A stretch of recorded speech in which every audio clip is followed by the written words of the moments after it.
As Christmas time rolls around, make some time between setting up the tree, putting up the lights, to catch some local high school basketball. The Panthers, Eagles, and Spartans all played this weekend. The Lady Panthers travel over to Tempe to take on the Buffalo. The game will tip off at 7 p.m. The girls then come back to Flag on Saturday to host Seton Catholic at 5 p.m. Now, while the girls are at home on Saturday, the guys will be on the road as they travel down to Chandler to play Seton Catholic at 3 p.m. The Panthers have started the season off 2-0, and we caught up with Coach Smith yesterday to talk about what this team needs to do in order to be successful this season. Teamwork probably is the big thing. We realize that we have no true stars. We have some nice players. We have nice, good players, but in order for us to be successful, we're going to have to share the ball and work for each other and with each other and play for each other in order to win games and be successful.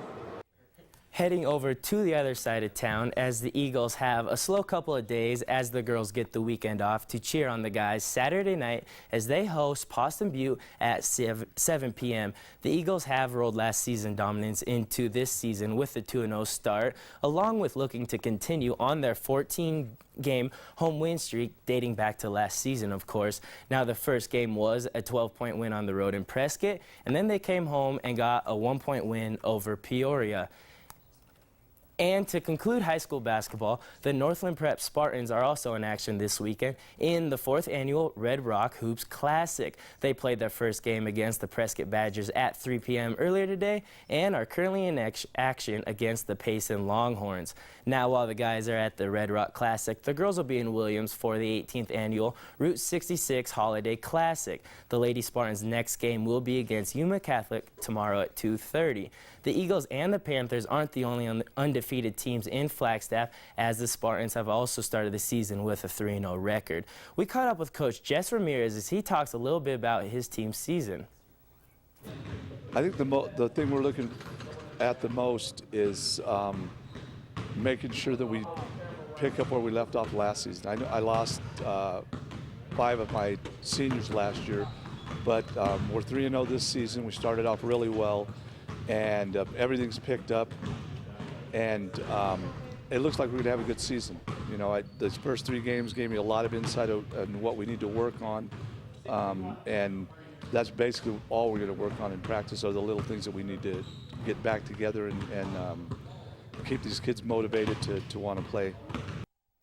Moving from high school to college now, the NAU track and field adds 6 early signees. The sprint team will welcome Clarissa Maxey from Lutheran High School and transfer Isaiah Kennedy.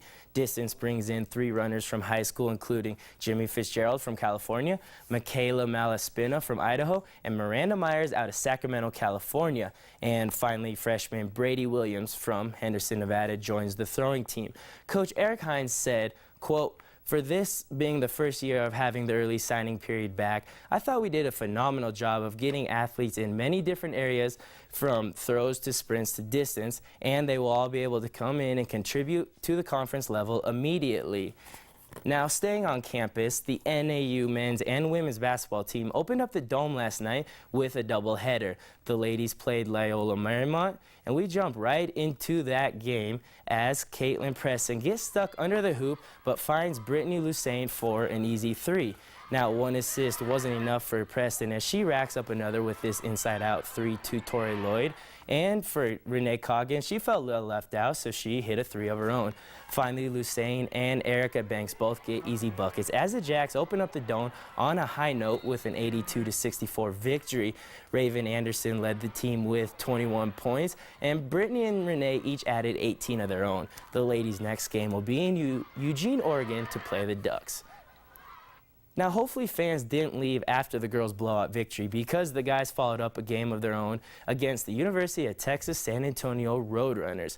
This night belonged to Asim Dix as he hits not 1, not 2, not 3, not 4, not 5, but 9. I repeat, 9 3-pointers. And he can pass, too.